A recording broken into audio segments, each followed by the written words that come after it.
Дәл осы жерде 4 ай бұрын кешкі уақытта аяғымызбен жүріп, жаңа өрт сөндіру депосын ашуға ниет жасадық. Семей өңірі үшін осындай нысанды тапсыру қаншалықты қажет екенін түсіне отырып, біз республикалық демеу қорына үндеу жасадық. Қор басшылығы көп ұзамай жобаны қолдап, қажетті қаражатты бөлді. Мемлекет басшысы әрдайым нақты нәтижені талап етеді бізден. Бұне, менің ойымша, жұмыла жасаған еңбектің нақты нәтижесі бүгінгі күні бой көтеріп жатқан заманауи өрт сөндіру бөлімі. Мұнда құтқарушыларға барлық жағдай жасалған.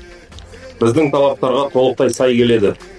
Енді осы құрылыстың екінші кезеңінде қызметтік баспана салатын ойымыз бар. Күн туса тары шатпайтын